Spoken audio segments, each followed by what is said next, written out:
Ayun, no? He commands us to pray. But He wants us to pray privately. It is an affair between yourself and your God. Bakit gusto niya privately? Kasi nakikinig si Satanas eh. Nagmamasid si Satanas.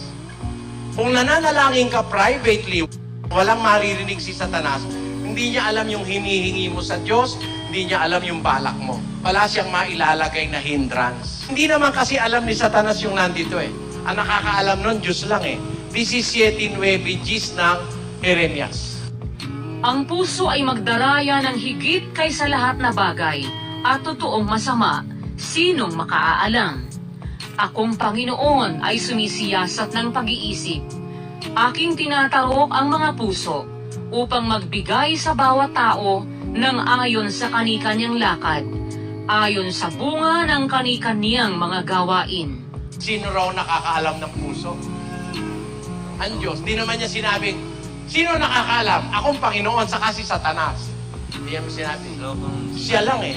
Kaya nga ang hatol ni Kristo, mas maganda manalangin ka privately. Although nananalangin din kami pangkalahatan, pero, di ba meron tayong kanya-kanyang hinihiling nasa puso? Di naman naririnig ni Satanas yun eh, di ba? Yung balak mo, huwag mong paalam kay Satanas, hahadlangan kanya eh. Ngayon, ang ibig ko lang sabihin, mabuti basahin muna natin yung Mateo 6. Datapwat ikaw, pagka ikaw ay mananalangin, pumasok ka sa iyong silid, at kung mailapat mo na ang iyong pinto, ay manalangin ka sa iyong ama na nasa lihim, at ang iyong ama na nakakakita sa lihim ay gagantihin ka. See, sabi sa English, but thou, when thou prayest, enter into thy closet.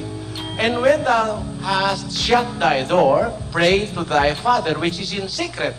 And thy Father which seeth in secret shall reward thee openly. So, ang gusto ng Ama, sikreto. Ngayon, para wag kang makakita ng mga hindrances along the way, nagpapadoktrina ka, huwag mo munang ipabalita. Have a mastery of what you are trying to discover.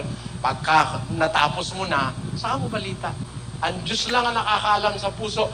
Maintain a secret line of communication between you and your God, and God will always be concerned.